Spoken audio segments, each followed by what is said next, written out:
Socrates' Defense, Apology. The Collected Dialogues of Plato. The RST3 dialogues given here are an account of the last days and the death of Socrates. In what order Plato wrote the dialogues we do not know, but in reading them there is a good reason for beginning with those that center in the death of the chief personage. Only in them is Socrates himself the subject. In the others, although almost always the main speaker, he rarely speaks of himself. Indeed, in 2 of the 3 latest dialogues he is only a listener, and in the last he does not even appear. But in these RST3 he talks at length about his life and his beliefs. In his defense, Socrates explains himself to his fellow citizens when he is brought before an Athenian court on a most serious charge. Socrates is guilty of corrupting the minds of the young, and of believing in deities of his own invention instead of the gods recognized by the state. In the Apology, as it is generally known, he gives a detailed account of the way he has lived and the convictions he has reached. At the end, when he is condemned to death, the few words in which he accepts the sentence are in themselves a vivid picture of the man he was, unlike any other there has ever been. Great spiritual leaders and great saints adorn the pages of history, but Socrates is not like any of them. He is, indeed, the servant of the divine power, living in complete obedience to God, yet he always views the world of men with a bit of humor, a touch of irony.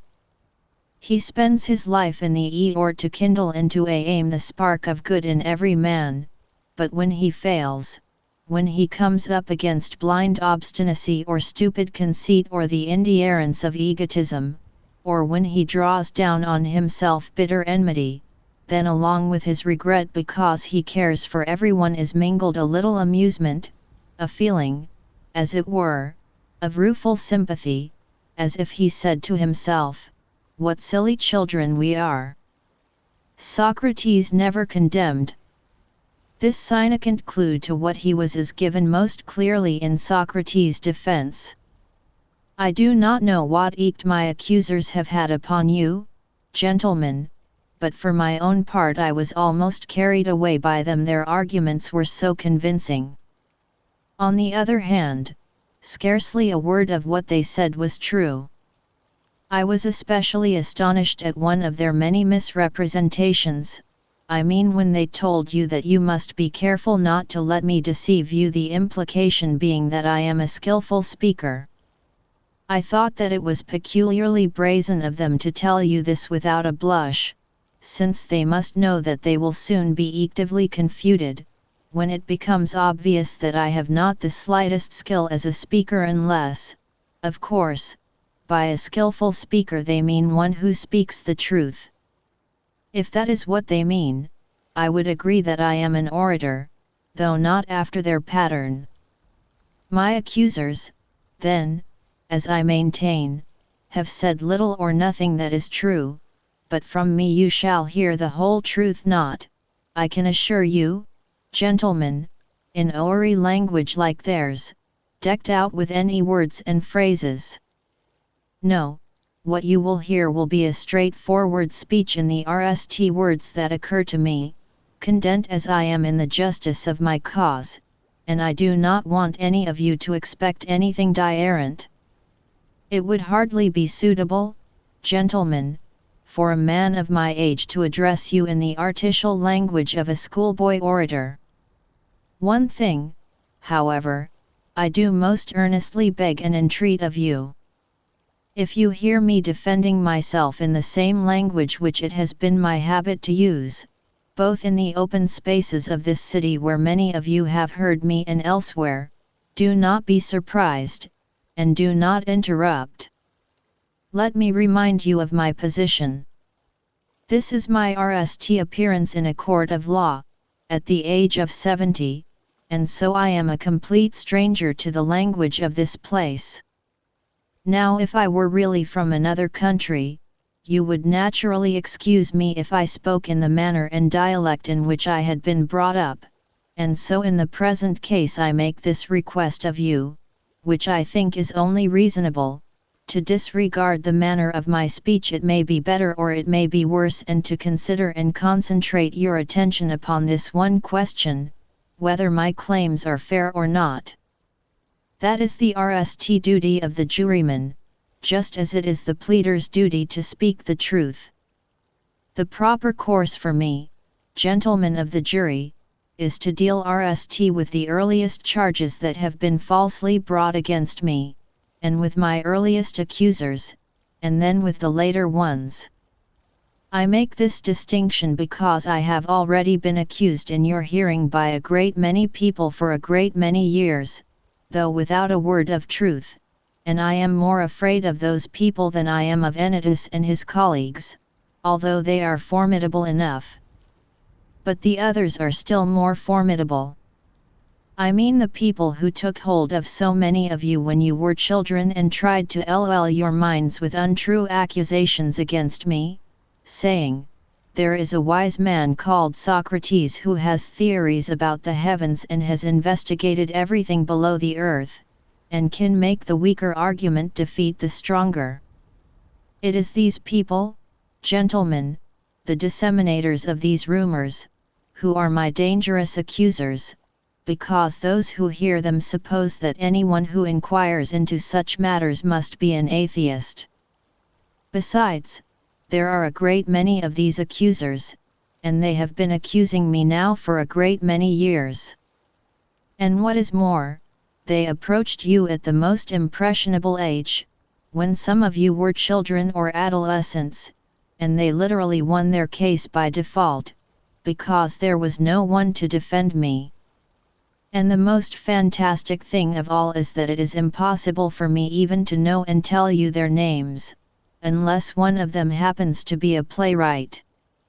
All these people, who have tried to set you against me out of envy and love of slander, and some too merely passing on what they have been told by others, all these are very difficult to deal with.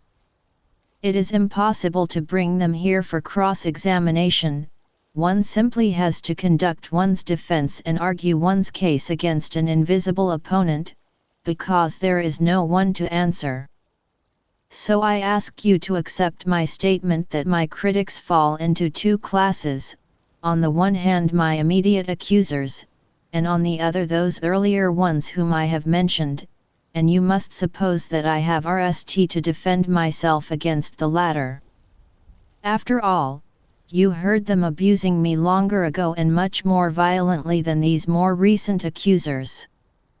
Very well, then, I must begin my defense, gentlemen, and I must try, in the short time that I have, to rid your minds of a false impression which is the work of many years. I should like this to be the result, gentlemen, assuming it to be for your advantage and my own, and I should like to be successful in my defense, but I think that it will be difficult, and I am quite aware of the nature of my task. However, let that turn out as God wills. I must obey the law and make my defense. Let us go back to the beginning and consider what the charge is that has made me so unpopular, and has encouraged Meletus to draw up this indictment. Very well, what did my critics say in attacking my character? I must read out their out of it, so to speak, as though they were my legal accusers. Socrates is guilty of criminal meddling, in that he inquires into things below the earth and in the sky, and makes the weaker argument defeat the stronger, and teaches others to follow his example. It runs something like that. You have seen it for yourselves in the play by Aristophanes, where Socrates goes whirling round, proclaiming that he is walking on air, and uttering a great deal of other nonsense about things of which I know nothing whatsoever. I mean no disrespect for such knowledge. If anyone really is versed in it, I do not want any more lawsuits brought against me by Meletus, but the fact is, gentlemen, that I take no interest in it. What is more, I call upon the greater part of you as witnesses to my statement, and I appeal to all of you who have ever listened to me talking, and there are a great many to whom this applies, to clear your neighbors' minds on this point. Tell one another whether any one of you has ever heard me discuss such questions briefly or at length, and then you will realize that the other popular reports about me are equally unreliable. The fact is that there is nothing in any of these charges, and if you have heard anyone say that I try to educate people and charge a fee, there is no truth in that either. I wish that there were, because I think that it is anything if a man is qualified to teach, as in the case of Gorgias of Leontini and Prodicus of Ceos and Hippias of Elis. Each one of these is perfectly capable of going into any city and actually persuading the young men to leave the company of their fellow citizens, with any of whom they can associate for nothing, and attach themselves to him, and pay money for the privilege, and be grateful into the bargain. There is another expert too from Paros who I discovered was here on a visit. I happened to meet a man who has paid more in sophists' fees than all the rest put together, I mean Callias, the son of Hipponicus. So I asked him. He has 2 sons. You see, Callias, I said, if your sons had been colts or calves, we should have had no difficulty in ending and engaging a trainer to perfect their natural qualities, and this trainer would have been some sort of horse dealer or agriculturalist. But seeing that they are human beings, whom do you intend to get as their instructor? Who is the expert in perfecting the human and social qualities? I assume from the fact of your having sons that you must have considered the question. Is there such a person or not? Certainly, said he. Who is he, and where does he come from? Said I. And what does he charge? Evenus of Paros, Socrates, said he, and his fee is ve minus. I felt that Evenus was to be congratulated if he really was a master of this art and taught it at such a moderate fee. I should certainly plume myself and give myself airs if I understood these things, but in fact, gentlemen, I do not. Here perhaps one of you might interrupt me and say, but what is it that you do, Socrates? How is it that you have been misrepresented like this? Surely all this talk and gossip about you would never have arisen if you had conned yourself to ordinary activities, but only if your behavior was abnormal.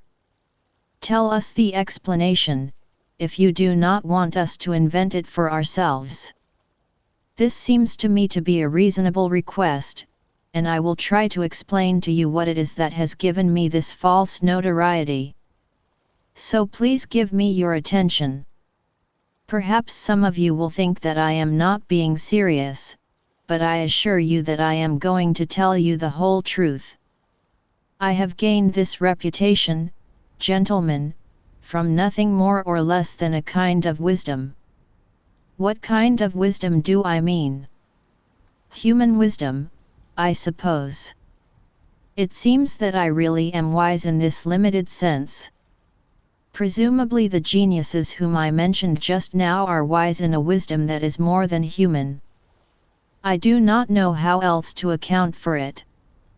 I certainly have no knowledge of such wisdom, and anyone who says that I have is a liar and willful slanderer. Now, gentlemen, please do not interrupt me if I seem to make an extravagant claim, for what I am going to tell you is not my own opinion. I am going to refer you to an unimpeachable authority. I shall call as witness to my wisdom, such as it is, the god at Delphi. You know Chaerephon, of course. He was a friend of mine from boyhood, and a good democrat who played his part with the rest of you in the recent expulsion and restoration. And you know what he was like, how enthusiastic he was over anything that he had once undertaken. Well, one day he actually went to Delphi and asked this question of the god. As I said before, gentlemen, please do not interrupt. He asked whether there was anyone wiser than myself. The priestess replied that there was no one. As Chaerephon is dead, the evidence for my statement will be supplied by his brother, who is here in court. Please consider my object in telling you this. I want to explain to you how the attack upon my reputation started. When I heard about the oracle's answer, I said to myself, what does the god mean? Why does he not use plain language? I am only too conscious that I have no claim to wisdom, great or small. So what can he mean by asserting that I am the wisest man in the world?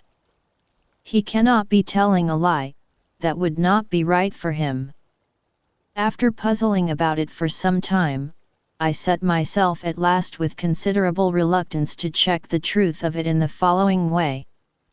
I went to interview a man with a high reputation for wisdom, because I felt that here if anywhere I should succeed in disproving the oracle and pointing out to my divine authority, you said that I was the wisest of men, but here is a man who is wiser than I am.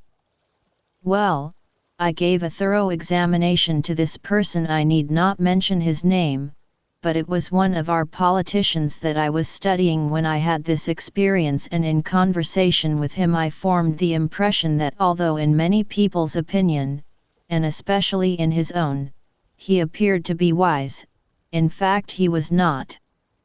Then when I began to try to show him that he only thought he was wise and was not really so, my efforts were resented both by him and by many of the other people present. However, I reacted as I walked away, well, I am certainly wiser than this man. It is only too likely that neither of us has any knowledge to boast of, but he thinks that he knows something which he does not know, whereas I am quite conscious of my ignorance. At any rate, it seems that I am wiser than he is to this small extent, that I do not think that I know what I do not know. After this I went on to interview a man with an even greater reputation for wisdom, and I formed the same impression again, and here too I incurred the resentment of the man himself and a number of others. From that time on I interviewed one person after another. I realized with distress and alarm that I was making myself unpopular, but I felt compelled to put my religious duty first. Since I was trying to find out the meaning of the oracle, I was bound to interview everyone who had a reputation for knowledge. And by dog, gentlemen, for I must be frank with you, my honest impression was this. It seemed to me, as I pursued my investigation at the god's command, that the people with the greatest reputations were almost entirely decent, while others who were supposed to be their inferiors were much better qualified in practical intelligence. I want you to think of my adventures as a sort of pilgrimage undertaken to establish the truth of the oracle once for all. After I had nished with the politicians I turned to the poets, dramatic, lyric, and all the rest, in the belief that here I should expose myself as comparative ignoramus. I used to pick up what I thought were some of their most perfect works and question them closely about the meaning of what they had written, in the hope of incidentally enlarging my own knowledge. Well, gentlemen, I hesitate to tell you the truth, but it must be told. It is hardly an exaggeration to say that any of the bystanders could have explained those poems better than their actual authors. So I soon made up my mind about the poets too. I decided that it was not wisdom that enabled them to write their poetry, but a kind of instinct or inspiration, such as you find in seers and prophets who deliver all their sublime messages without knowing in the least what they mean. It seemed clear to me that the poets were in much the same case, and I also observed that the very fact that they were poets made them think that they had a perfect understanding of all other subjects, of which they were totally ignorant. So I left that line of inquiry too with the same sense of advantage that I had felt in the case of the politicians. Last of all I turned to the skilled craftsmen. I knew quite well that I had practically no technical qualifications myself, and I was sure that I should envy them full of impressive knowledge. In this I was not disappointed. They understood things which I did not, and to that extent they were wiser than I was. But, gentlemen, these professional experts seemed to share the same failing which I had noticed in the poets. I mean that on the strength of their technical proficiency they claimed a perfect understanding of every other subject, however important, and I felt that this error more than outweighed their positive wisdom. So I made myself spokesman for the oracle, and asked myself whether I would rather be as I was neither wise with their wisdom nor stupid with their stupidity, or possess both qualities as they did. I replied through myself to the oracle that it was best for me to be as I was. The effect of these investigations of mine, gentlemen, has been to arouse against me a great deal of hostility, and hostility of a particularly bitter and persistent kind, which has resulted in various malicious suggestions, including the description of me as a professor of wisdom. This is due to the fact that whenever I succeed in disproving another person's claim to wisdom in a given subject, the bystanders assume that I know everything about that subject myself. But the truth of the matter, gentlemen, is pretty certainly this, that real wisdom is the property of God, and this oracle is his way of telling us that human wisdom has little or no value. It seems to me that he is not referring literally to Socrates, but has merely taken my name as an example, as if he would say to us, the wisest of you men is he who has realized, like Socrates, that in respect of wisdom he is really worthless. That is why I still go about seeking and searching in obedience to the divine command, if I think that anyone is wise, whether citizen or stranger, and when I think that any person is not wise, I try to help the cause of God by proving that he is not. This occupation has kept me too busy to do much either in politics or in my own affairs. In fact, my service to God has reduced me to extreme poverty. There is another reason for my being unpopular. A number of young men with wealthy fathers and plenty of leisure have deliberately attached themselves to me because they enjoy hearing other people cross-questioned. These often take me as their model, and go on to try to question other persons. Whereupon, I suppose, they envy an unlimited number of people who think that they know something, but really know little or nothing. Consequently their victims become annoyed, not with themselves but with me, and they complain that there is a pestilential busybody called Socrates who lulls us young people's heads with wrong ideas. If you ask them what he does, and what he teaches that has this effect, they have no answer, not knowing what to say. But as they do not want to admit their confusion, they fall back on the stock charges against any philosopher, that he teaches his pupils about things in the heavens and below the earth, and to disbelieve in gods, and to make the weaker argument defeat the stronger. They would be very loath, I fancy, to admit the truth, which is that they are being convicted of pretending to knowledge when they are entirely ignorant. So, jealous, I suppose, for their own reputation, and also energetic and numerically strong, and provided with a plausible and carefully worked out case against me, these people have been dinning into your ears for a long time past their violent denunciations of myself. There you have the causes which led to the attack upon me by Meletus and Anytus and Lycon, Meletus being aggrieved on behalf of the poets, Anytus on behalf of the professional men and politicians, and Lycon on behalf of the orators.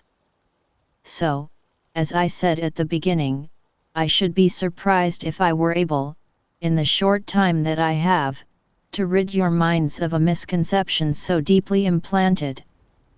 There, gentlemen, you have the true facts, which I present to you without any concealment or suppression, great or small. I am fairly certain that this plain speaking of mine is the cause of my unpopularity, and this really goes to prove that my statements are true, and that I have described correctly the nature and the grounds of the calumny which has been brought against me. Whether you inquire into them now or later, you will endy the facts as I have just described them. So much for my defense against the charges brought by the RST group of my accusers. I shall now try to defend myself against Meletus, high-principled and patriotic as he claims to be, and after that against the rest. Let us RST consider their deposition again, as though it represented a fresh prosecution. It runs something like this: Socrates is guilty of corrupting the minds of the young, and of believing in deities of his own invention instead of the gods recognized by the state. Such is the charge. Let us examine its points one by one. First, it says that I am guilty of corrupting the young. But I say, gentlemen, that Meletus is guilty of treating a serious matter with levity, since he summons people to stand their trial on frivolous grounds, and professes concern and keen anxiety in matters about which he has never had the slightest interest. I will try to prove this to your satisfaction. Come now, Meletus, tell me this. You regard it as supremely important, do you not, that our young people should be exposed to the best possible ignorance? I do. Very well, then, tell these gentlemen who it is that ignorances the young for the better. Obviously you must know, if you are so much interested. You have discovered the vicious ignorance, as you say, in myself, and you are now prosecuting me before these gentlemen. Speak up and inform them who it is that has a good ignorance upon the young. You see, Meletus, that you are tongue-tied and cannot answer. Do you not feel that this is discreditable, and a sufficient proof in itself of what I said, that you have no interest in the subject? Tell me, my friend, who is it that makes the young good? The laws. That is not what I mean, my dear sir. I am asking you to name the person whose RST business it is to know the laws. These gentlemen here, Socrates, the members of the jury. Do you mean, Meletus, that they have the ability to educate the young, and to make them better? Certainly. Does this apply to all jurymen, or only to some? To all of them. Excellent. A generous supply of benefactors. Well, then, do these spectators who are present in court have an improving ignorance, or not? Yes, they do. And what about the members of the council? Yes, the councillors too. But surely, Meletus, the members of the assembly do not corrupt the young? Or do all of them too exert an improving ignorance? Yes, they do. Then it would seem that the whole population of Athens has a reasoning eked upon the young, except myself, and I alone demoralize them. Is that your meaning? Most emphatically, yes. This is certainly a most unfortunate quality that you have detected in me. Well, let me put another question to you. Take the case of horses. Do you believe that those who improve them make up the whole of mankind, and that there is only one person who has a bad eked on them? Or is the truth just the opposite, that the ability to improve them belongs to one person or to very few persons, who are horse trainers, whereas most people, if they have to do with horses and make use of them, do them harm? Is not this the case, Meletus, both with horses and with all other animals?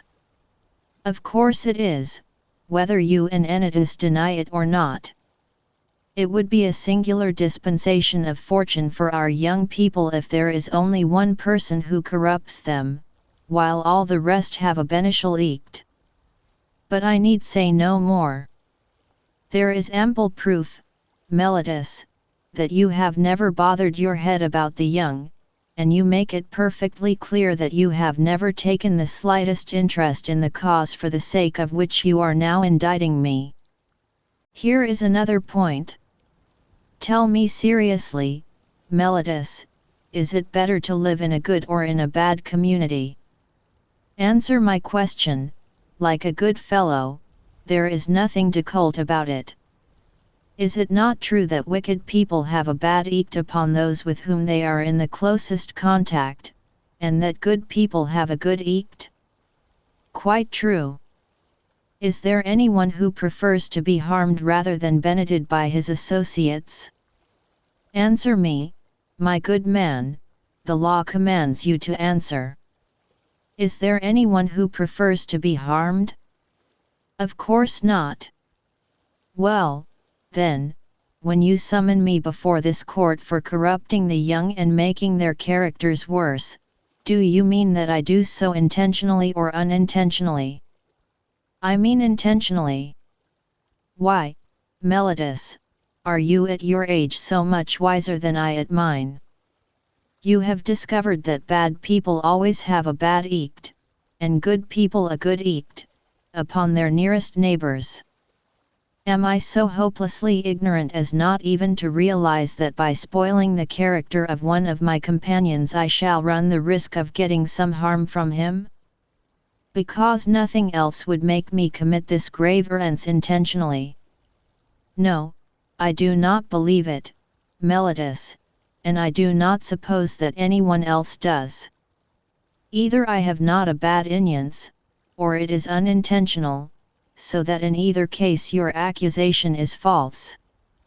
And if I unintentionally have a bad ignorance, the correct procedure in cases of such involuntary misdemeanors is not to summon the culprit before this court, but to take him aside privately for instruction and reproof, because obviously if my eyes are opened, I shall stop doing what I do not intend to do. But you deliberately avoided my company in the past and refused to enlighten me, and now you bring me before this court, which is the place appointed for those who need punishment, not for those who need enlightenment. It is quite clear by now, gentlemen, that Meletus, as I said before, has never shown any degree of interest in this subject. However, I invite you to tell us, Meletus, in what sense you make out that I corrupt the minds of the young. Surely the terms of your indictment make it clear that you accuse me of teaching them to believe in new deities instead of the gods recognized by the state. Is not that the teaching of mine which you say has this demoralizing ect? That is precisely what I maintain. Then I appeal to you, Meletus, in the name of these same gods about whom we are speaking, to explain yourself a little more clearly to myself and to the jury, because I cannot make out what your point is.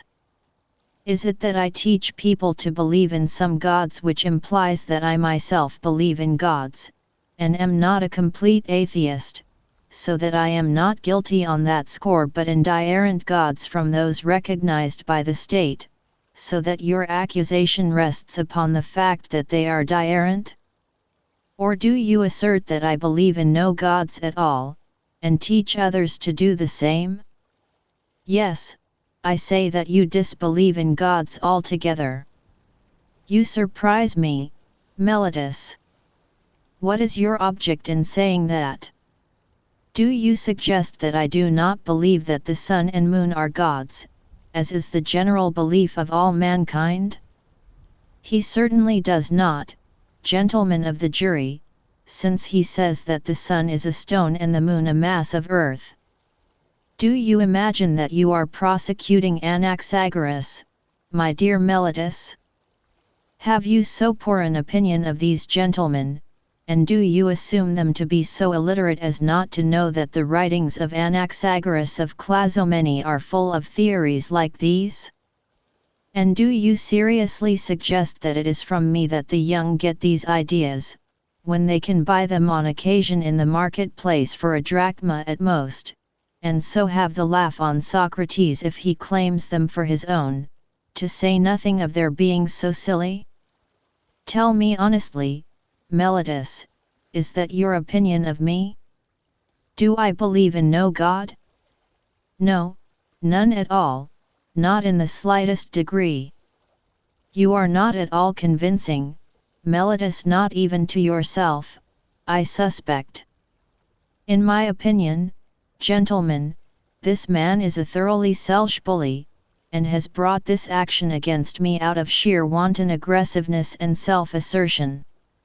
He seems to be devising a sort of intelligence test for me, saying to himself, will the infallible Socrates realize that I am contradicting myself for my own amusement, or shall I succeed in deceiving him and the rest of my audience?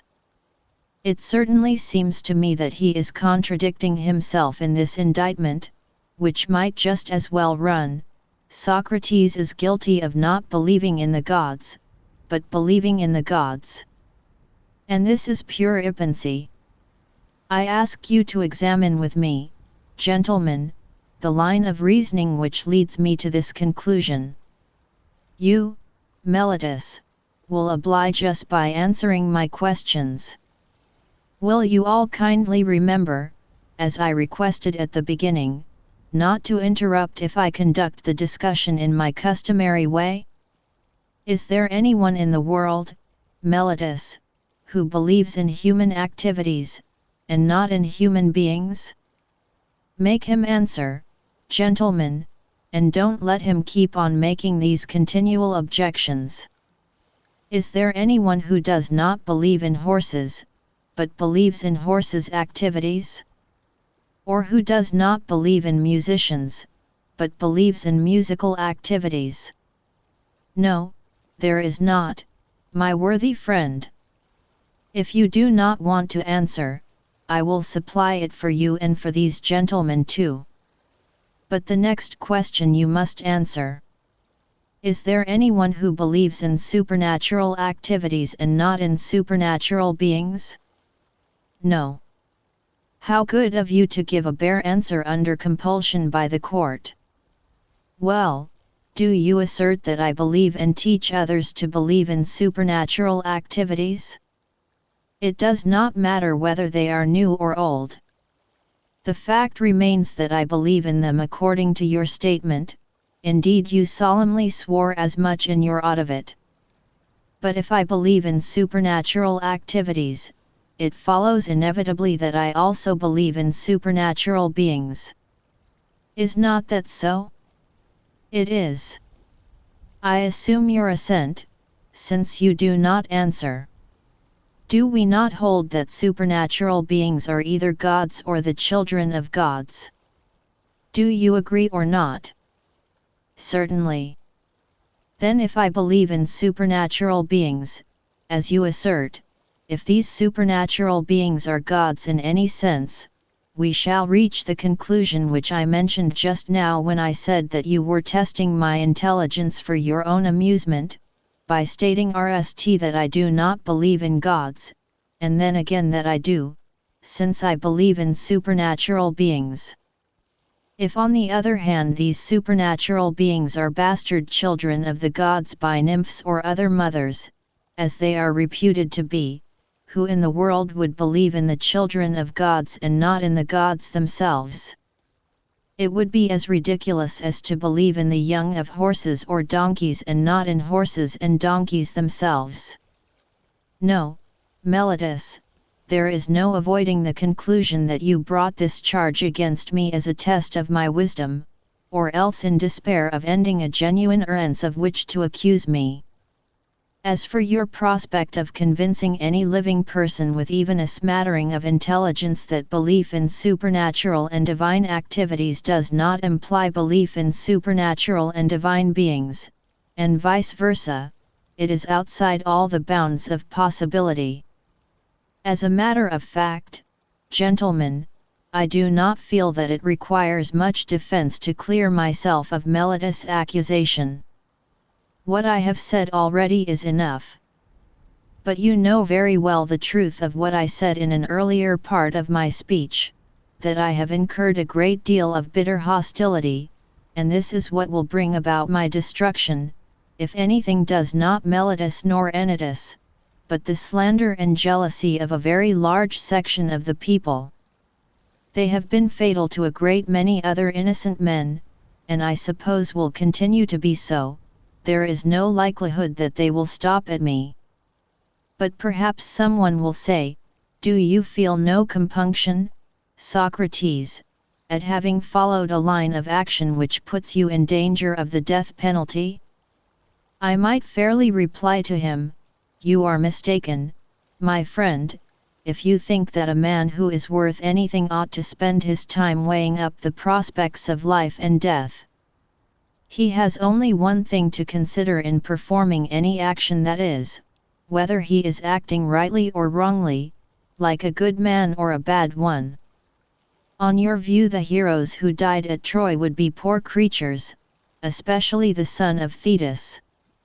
He, if you remember, made light of danger in comparison with incurring dishonor when his goddess mother warned him, eager as he was to kill Hector, in some such words as these, I fancy, my son, if you avenge your comrade Patroclus' death and kill Hector, you will die yourself next after Hector is thy fate prepared.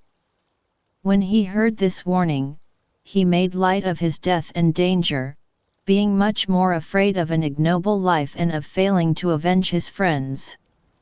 Let me die forthwith, said he, when I have requited the villain, rather than remain here by the beaked ships to be mocked, a burden on the ground. Do you suppose that he gave a thought to death and danger? The truth of the matter is this, gentlemen. Where a man has once taken up his stand, either because it seems best to him or in obedience to his orders, there I believe he is bound to remain and face the danger, taking no account of death or anything else before dishonor.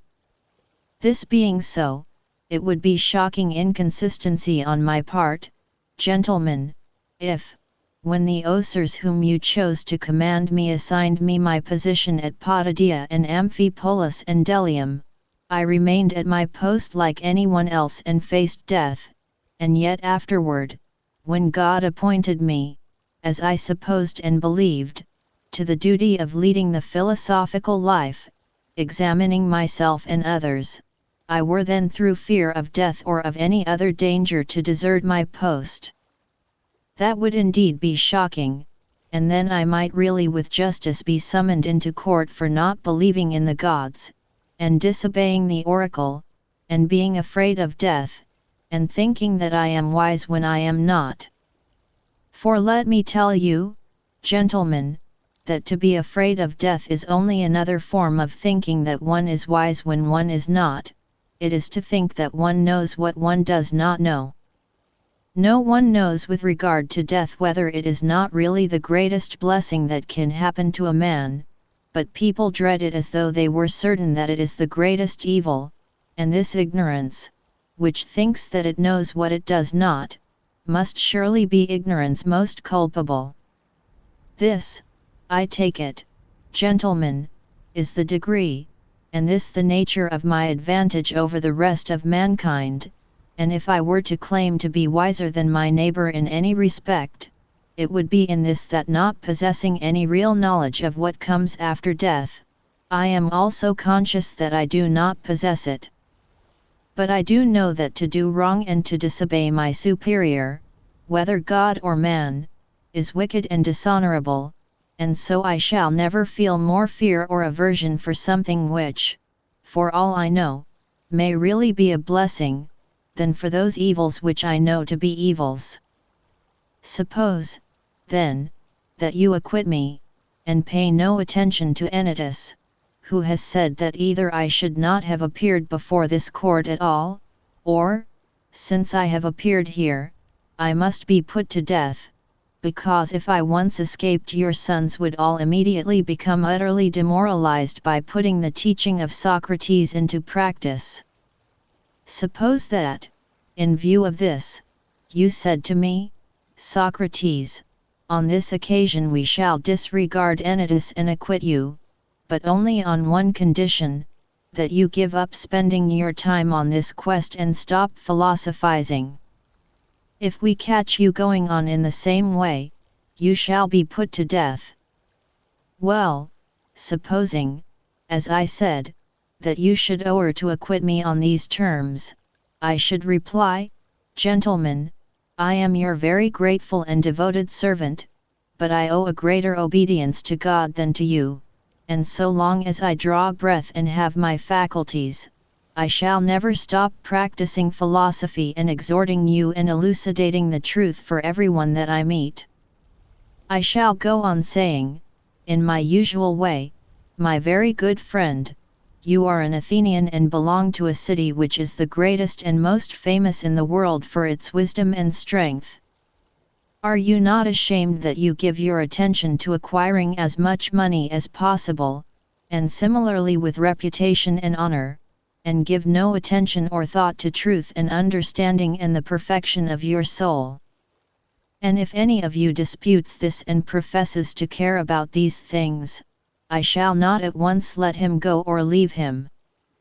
No, I shall question him and examine him and test him, and if it appears that in spite of his profession he has made no real progress toward goodness, I shall reprove him for neglecting what is of supreme importance, and giving his attention to trivialities. I shall do this to everyone that I meet, young or old, foreigner or fellow citizen, but especially to you, my fellow citizens, inasmuch as you are closer to me in kinship.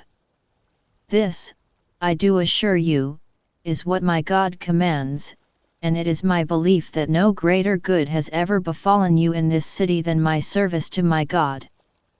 For I spend all my time going about trying to persuade you, young and old, to make your RST and chief concern not for your bodies nor for your possessions, but for the highest welfare of your souls, proclaiming as I go, wealth does not bring goodness, but goodness brings wealth and every other blessing, both to the individual and to the state.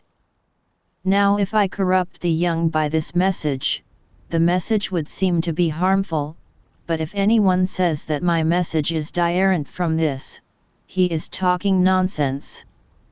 And so, gentlemen, I would say, you can please yourselves whether you listen to Anytus or not, and whether you acquit me or not. You know that I am not going to alter my conduct, not even if I have to die 100 deaths. Order, please, gentlemen.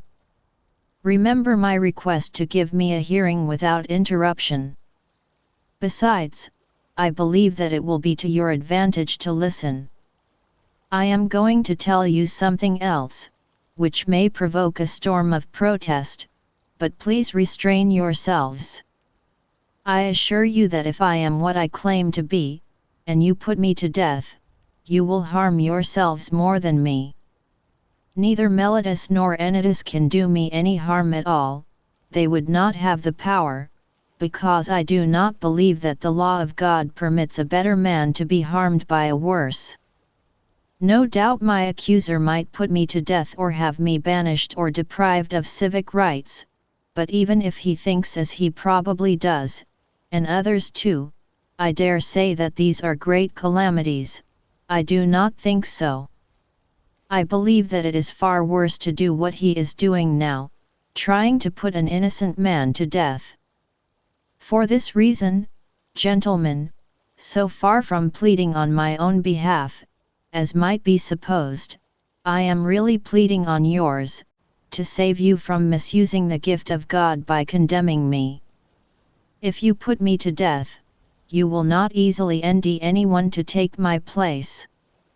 It is literally true, even if it sounds rather comical, that God has specially appointed me to this city, as though it were a large thoroughbred horse which because of its great size is inclined to be lazy and needs the stimulation of some stinging why. It seems to me that God has attached me to this city to perform the oaths of such a why, and all day long I never cease to settle here, there, and everywhere, rousing, persuading, reproving every one of you. You will not easily envy another like me, gentlemen, and if you take my advice you will spare my life. I suspect, however, that before long you will awake from your drowsing, and in your annoyance you will take Anytus' advice and nish me with a single slap, and then you will go on sleeping till the end of your days, unless God in his care for you sends someone to take my place. If you doubt whether I am really the sort of person who would have been sent to this city as a gift from God, you can convince yourselves by looking at it in this way. Does it seem natural that I should have neglected my own heirs and endured the humiliation of allowing my family to be neglected for all these years, while I busied myself all the time on your behalf, going like a father or an elder brother to see each one of you privately, and urging you to set your thoughts on goodness? If I had got any enjoyment from it, or if I had been paid for my good advice, there would have been some explanation for my conduct, but as it is you can see for yourselves that although my accusers unblushingly charge me with all sorts of other crimes, there is one thing that they have not had the impudence to pretend on any testimony, and that is that I have ever exacted or asked a fee from anyone. The witness that I can owe to prove the truth of my statement is, I think, a convincing one: my poverty. It may seem curious that I should go round giving advice like this and busying myself in people's private affairs, and yet never venture publicly to address you as a whole and advise on matters of state. The reason for this is what you have often heard me say before on many other occasions, that I am subject to a divine or supernatural experience, which Meletus sought to travesty in his indictment. It began in my early childhood, a sort of voice which comes to me, and when it comes it always dissuades me from what I am proposing to do, and never urges me on.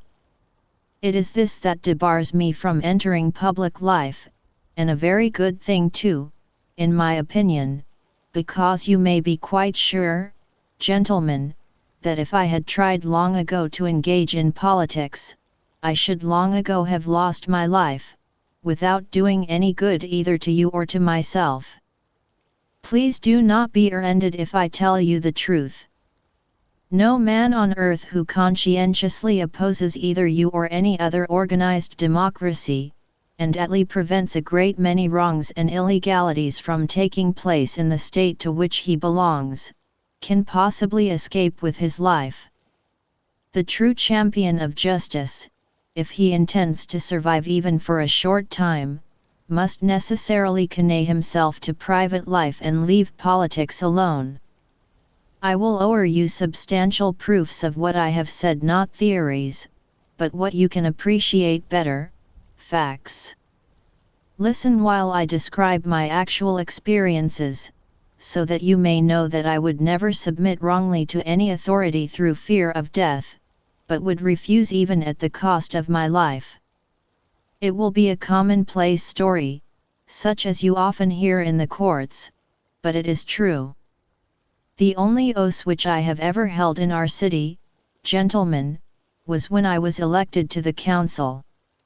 It so happened that our group was acting as the executive when you decided that the 10 commanders who had failed to rescue the men who were lost in the naval engagement should be tried en bloc, which was illegal, as you all recognized later.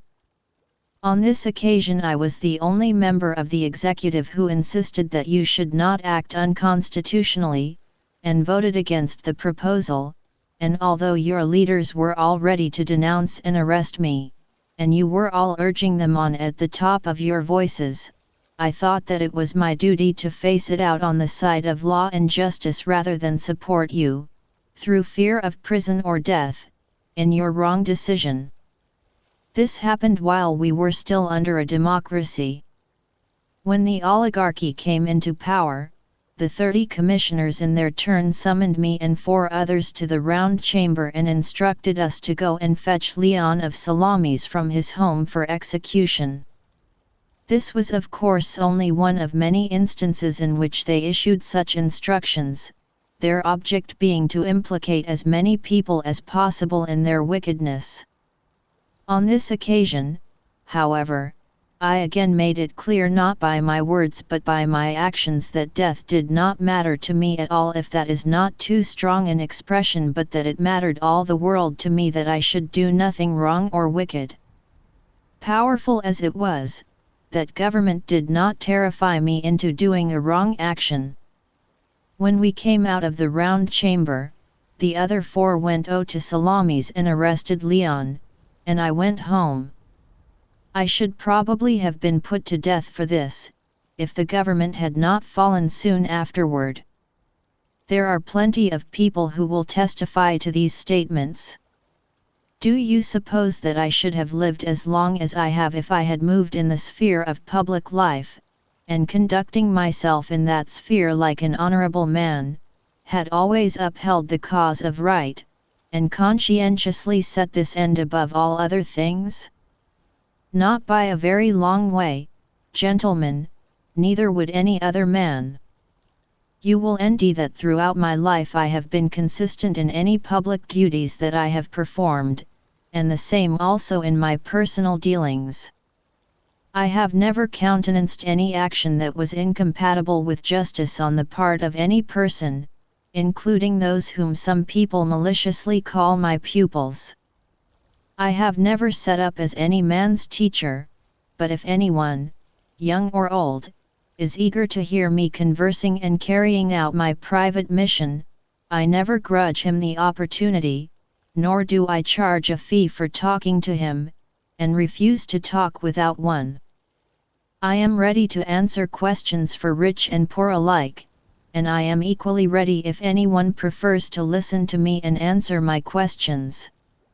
If any given one of these people becomes a good citizen or a bad one, I cannot fairly be held responsible, since I have never promised or imparted any teaching to anybody, and if anyone asserts that he has ever learned or heard from me privately anything which was not open to everyone else, you may be quite sure that he is not telling the truth.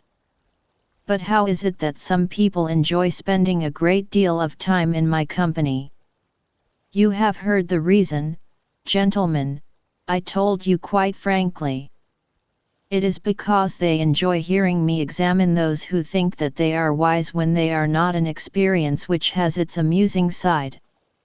This duty I have accepted, as I said, in obedience to God's commands given in oracles and dreams and in every other way that any other divine dispensation has ever impressed a duty upon man. This is a true statement, gentlemen, and easy to verify. If it is a fact that I am in process of corrupting some of the young, and have succeeded already in corrupting others, and if it were a fact that some of the latter, being now grown up, had discovered that I had ever given them bad advice when they were young, surely they ought now to be coming forward to denounce and punish me. And if they did not like to do it themselves, you would expect some of their families, their fathers and brothers and other near relations, to remember it now, if their own flesh and blood had suffered any harm from me. Certainly a great many of them have found their way into this court, as I can see for myself. Rst Crito over there, my contemporary and near neighbor, the father of this young man Critobulus, and then Lysanias of Sphetus, the father of Aeschines here, and next Antiphon of Cephisus, over there, the father of Epigenes. Then besides there are all those whose brothers have been members of our circle: Nicostratus, the son of Theocytides, the brother of Theodotus, but Theodotus is dead, so he cannot appeal to his brother, and Paralus here, the son of Demodocus, whose brother was Thales. And here is Adamantus, the son of Ariston, whose brother Plato is over there, and Eantodorus, whose brother Apollodorus is here on this side. I can name many more besides, some of whom Meletus most certainly ought to have produced as witnesses in the course of his speech. If he forgot to do so then, let him do it now. I am willing to make way for him. Let him state whether he has any such evidence to owe. On the contrary, gentlemen, you will envy that they are all prepared to help me, the corrupter and evil genius of their nearest and dearest relatives, as Meletus and Anytus say. The actual victims of my corrupting inions might perhaps be excused for helping me, but as for the uncorrupted, their relations of mature age, what other reason can they have for helping me except the right and proper one, that they know Meletus is lying and I am telling the truth? There, gentlemen, that, and perhaps a little more to the same effect, is the substance of what I can say in my defense. It may be that some one of you, remembering his own case, will be annoyed that whereas he, in standing his trial upon a less serious charge than this, made pitiful appeals to the jury with woods of tears, and had his infant children produced in court to excite the maximum of sympathy, and many of his relatives and friends as well, I on the contrary intend to do nothing of the sort, and that, although I am facing, as it might appear, the utmost danger, it may be that one of you, reacting on these facts, will be prejudiced against me, and being irritated by his reactions, will give his vote in anger. If one of you is so disposed, I do not expect it, but there is the possibility. I think that I should be quite justified in saying to him, my dear sir, of course I have some relatives. To quote the very words of Homer, even I am not sprung from an oak or from a rock, but from human parents, and consequently I have relatives, yes, and sons too, gentlemen, 3 of them, one almost grown up and the other 2 only children, but all the same I am not going to produce them here and beseech you to acquit me. Why do I not intend to do anything of this kind? Not out of perversity, gentlemen, nor out of contempt for you. Whether I am brave or not in the face of death has nothing to do with it. The point is that for my own credit and yours and for the credit of the state as a whole, I do not think that it is right for me to use any of these methods at my age and with my reputation, which may be true or it may be false, but at any rate the view is held that Socrates is different from the common run of mankind. Now if those of you who are supposed to be distinguished for wisdom or courage or any other virtue are to behave in this way, it would be a disgrace. I have often noticed that some people of this type, for all their high standing, go to extraordinary lengths when they come up for trial, which shows that they think it will be a dreadful thing to lose their lives, as though they would be immortal if you did not put them to death. In my opinion, these people bring disgrace upon our city. Any of our visitors might be excused for thinking that the nest specimens of Athenian manhood, whom their fellow citizens select on their merits to rule over them and hold other high positions, are no better than women. If you have even the smallest reputation, gentlemen, you ought not to descend to these methods, and if we do so, you must not give us license. On the contrary, you must make it clear that anyone who stages these pathetic scenes and so brings ridicule upon our city is far more likely to be condemned than if he kept perfectly quiet. But apart from all question of appearances, gentlemen, I do not think that it is right for a man to appeal to the jury or to get himself acquitted by doing so. He ought to inform them of the facts and convince them by argument. The jury does not sit to dispense justice as a favor, but to decide where justice lies, and the oath which they have sworn is not to show favor at their own discretion, but to return a just and lawful verdict. It follows that we must not develop in you, nor you allow to grow in yourselves, the habit of perjury, that would be sinful for us both. Therefore you must not expect me, gentlemen, to behave toward you in a way which I consider neither reputable nor moral nor consistent with my religious duty, and above all you must not expect it when I stand charged with impiety by Meletus here. Surely it is obvious that if I tried to persuade you and prevail upon you by my entreaties to go against your solemn oath, I should be teaching you contempt for religion, and by my very defense I should be accusing myself of having no religious belief. But that is very far from the truth. I have a more sincere belief, gentlemen, than any of my accusers, and I leave it to you and to God to judge me as it shall be best for me and for yourselves. There are a great many reasons, gentlemen, why I am not distressed by this result, I mean your condemnation of me, but the chief reason is that the result was not unexpected. What does surprise me is the number of votes cast on the two sides. I should never have believed that it would be such a close thing, but now it seems that if a mere 30 votes had gone the other way, I should have been acquitted. Even as it is, I feel that so far as Meletus' part is concerned I have been acquitted, and not only that, but anyone can see that if Anytus and Lycon had not come forward to accuse me, Meletus would actually have forfeited his 1,000 drachmas for not having obtained 1 fth of the votes. However, we must face the fact that he demands the death penalty. Very good. What alternative penalty shall I propose to you, gentlemen? Obviously it must be adequate. Well, what penalty do I deserve to pay or sue, in view of what I have done? I have never lived an ordinary quiet life. I did not care for the things that most people care about: making money, having a comfortable home, high military or civil rank, and all the other activities, political appointments, secret societies, party organizations, which go on in our city. I thought that I was really too strict in my principles to survive if I went in for this sort of thing. So instead of taking a course which would have done no good either to you or to me, I set myself to do you individually in private what I hold to be the greatest possible service.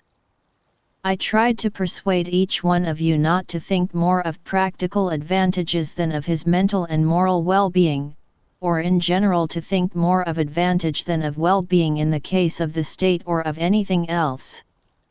What do I deserve for behaving in this way? Some reward, gentlemen, if I am bound to suggest what I really deserve, and what is more, a reward which would be appropriate for myself. Well, what is appropriate for a poor man who is a public benefactor and who requires leisure for giving you moral encouragement? Nothing could be more appropriate for such a person than free maintenance at the state's expense. He deserves it much more than any victor in the races at Olympia, whether he wins with a single horse or a pair or a team of 4. These people give you the semblance of success, but I give you the reality. They do not need maintenance, but I do. So if I am to suggest an appropriate penalty which is strictly in accordance with justice, I suggest free maintenance by the state.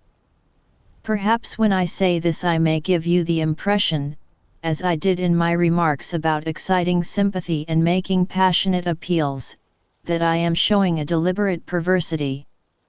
That is not so, gentlemen. The real position is this. I am convinced that I never wrong anyone intentionally, but I cannot convince you of this, because we have had so little time for discussion. If it was your practice, as it is with other nations, to give not one day but several to the hearing of capital trials, I believe that you might have been convinced, but under present conditions it is not easy to dispose of grave allegations in a short space of time. So, being convinced that I do no wrong to anybody, I can hardly be expected to wrong myself by asserting that I deserve something bad, or by proposing a corresponding penalty. Why should I? For fear of swearing this penalty proposed by Meletus, when, as I said, I do not know whether it is a good thing or a bad. Do you expect me to choose something which I know very well is bad by making my counter-proposal? Imprisonment? Why should I spend my days in prison, in subjection to the periodically appointed ossers of the law? With imprisonment until it is paid? In my case the act would be just the same, because I have no money to pay Or shall I suggest banishment? You would very likely accept the suggestion. I should have to be desperately in love with life to do that, gentlemen. I am not so blind that I cannot see that you, my fellow citizens, have come to the end of your patience with my discussions and conversations. You have found them too irksome and irritating, and now you are trying to get rid of them.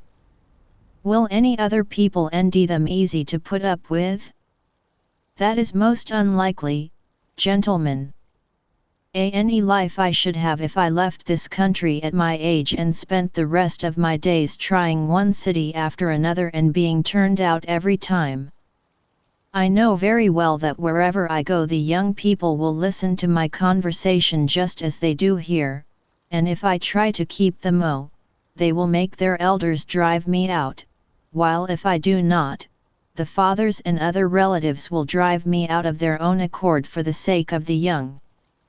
Perhaps someone may say, but surely, Socrates, after you have left us you can spend the rest of your life in quietly minding your own business.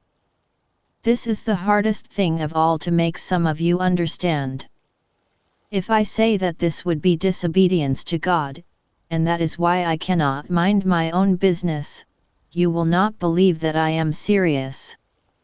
If on the other hand I tell you that to let no day pass without discussing goodness and all the other subjects about which you hear me talking and examining both myself and others is really the very best thing that a man can do, and that life without this sort of examination is not worth living, you will be even less inclined to believe me.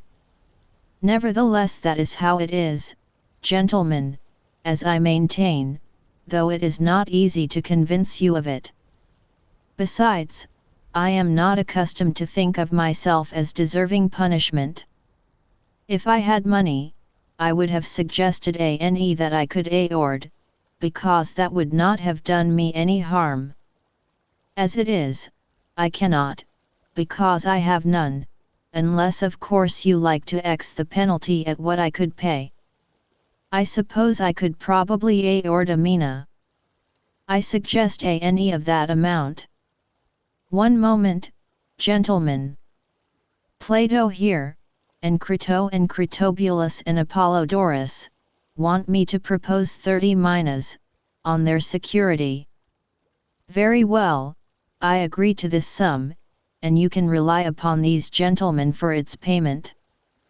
Well, gentlemen, for the sake of a very small gain in time you are going to earn the reputation and the blame from those who wish to disparage our city of having put Socrates to death, that wise man, because they will say I am wise even if I am not, these people who want to end fault with you. If you had waited just a little while, you would have had your way in the course of nature. You can see that I am well on in life and near to death. I am saying this not to all of you but to those who voted for my execution, and I have something else to say to them as well. No doubt you think, gentlemen, that I have been condemned for lack of the arguments which I could have used if I had thought it right to leave nothing unsaid or undone to secure my acquittal. But that is very far from the truth. It is not a lack of arguments that has caused my condemnation, but a lack of effrontery and impudence, and the fact that I have refused to address you in the way which would give you most pleasure. You would have liked to hear me weep and wail, doing and saying all sorts of things which I regard as unworthy of myself, but which you are used to hearing from other people. But I did not think then that I ought to stoop to servility because I was in danger, and I do not regret now the way in which I pleaded my case. I would much rather die as the result of this defense than live as the result of the other sort. In a court of law, just as in warfare, neither I nor any other ought to use his wits to escape death by any means. In battle it is often obvious that you could escape being killed by giving up your arms and throwing yourself upon the mercy of your pursuers, and in every kind of danger there are plenty of devices for avoiding death if you are unscrupulous enough to stick at nothing. But I suggest, gentlemen, that the difficulty is not so much to escape death, the real difficulty is to escape from doing wrong, which is far more eat of foot. In this present instance I, the slow old man, have been overtaken by the slower of the two, but my accusers, who are clever and quick, have been overtaken by the faster by iniquity.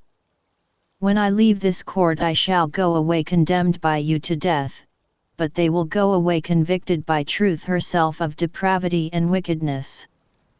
And they accept their sentence even as I accept mine. No doubt it was bound to be so, and I think that the result is fair enough. Having said so much, I feel moved to prophesy to you who have given your vote against me, for I am now at that point where the gift of prophecy comes most readily to men at the point of death. I tell you, my executioners, that as soon as I am dead, vengeance shall fall upon you with a punishment far more painful than your killing of me. You have brought about my death in the belief that through it you will be delivered from submitting your conduct to criticism, but I say that the result will be just the opposite. You will have more critics, whom up till now I have restrained without your knowing it, and being younger they will be harsher to you and will cause you more annoyance. If you expect to stop denunciation of your wrong way of life by putting people to death, there is something amiss with your reasoning. This way of escape is neither possible nor creditable. The best and easiest way is not to stop the mouths of others, but to make yourselves as good men as you can. This is my last message to you who voted for my condemnation. As for you who voted for my acquittal, I should very much like to say a few words to reconcile you to the result, while the Otheals are busy and I am not yet on my way to the place where I must die. I ask you, gentlemen, to spare me these few moments. There is no reason why we should not exchange fancies while the law permits. I look upon you as my friends, and I want you to understand the right way of regarding my present position. Gentlemen of the jury, for you deserve to be so called. I have had a remarkable experience. In the past the prophetic voice to which I have become accustomed has always been my constant companion, opposing me even in quite trivial things if I was going to take the wrong course. Now something has happened to me, as you can see, which might be thought and is commonly considered to be a supreme calamity, yet neither when I left home this morning, nor when I was taking my place here in the court, nor at any point in any part of my speech did the divine sign oppose me. In other discussions it has often checked me in the middle of a sentence, but this time it has never opposed me in any part of this business in anything that I have said or done. What do I suppose to be the explanation? I will tell you. I suspect that this thing that has happened to me is a blessing, and we are quite mistaken in supposing death to be an evil. I have good grounds for thinking this, because my accustomed sign could not have failed to oppose me if what I was doing had not been sure to bring some good result.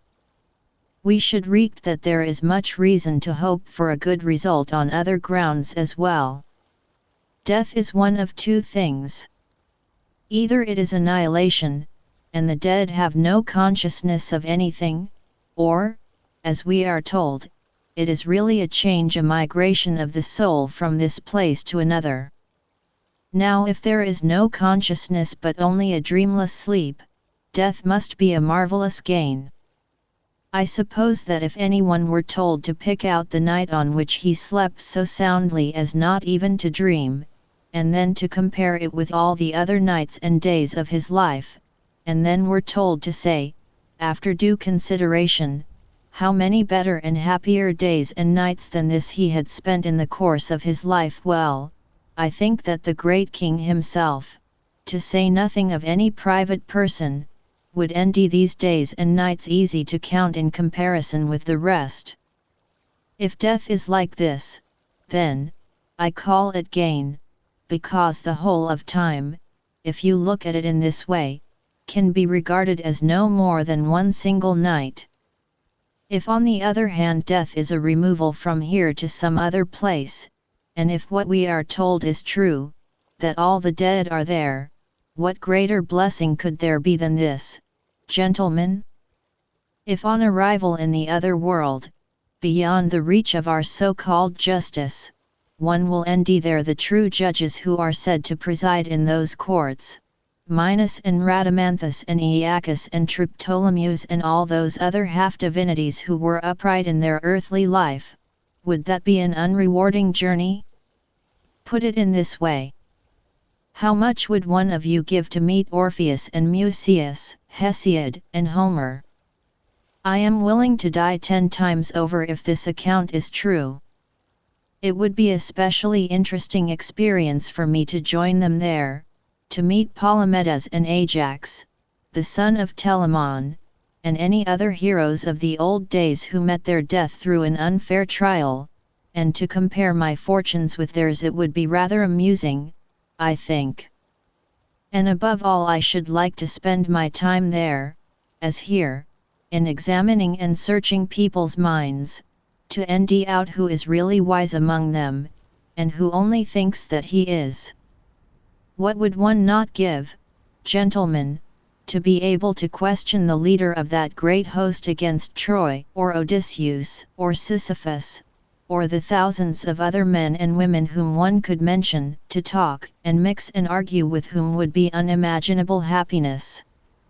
At any rate I presume that they do not put one to death there for such conduct, because apart from the other happiness in which their world surpasses ours, they are now immortal for the rest of time, if what we are told is true.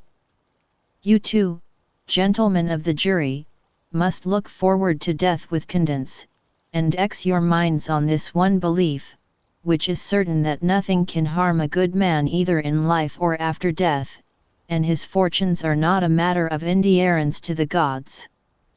This present experience of mine has not come about mechanically. I am quite clear that the time had come when it was better for me to die and be released from my distractions. That is why my sign never turned me back. For my own part I bear no grudge at all against those who condemned me and accused me, although it was not with this kind intention that they did so, but because they thought that they were hurting me, and that is culpable of them. However, I ask them to grant me one favor. When my sons grow up, gentlemen, if you think that they are putting money or anything else before goodness, take your revenge by plaguing them as I plagued you, and if they fancy themselves for no reason, you must scold them just as I scolded you, for neglecting the important things and thinking that they are good for something when they are good for nothing. If you do this, I shall have had justice at your hands, both I myself and my children. Now it is time that we were going, I to die and you to live, but which of us has the happier prospect is unknown to anyone but God. Our book is finished. Thank you for listening. We look forward to your support so that we can offer you better content. Don't forget to subscribe to our channel, turn on notifications, like the video, and share your opinions and suggestions in the comments. Continue to follow us. With the hope of a more just world, goodbye.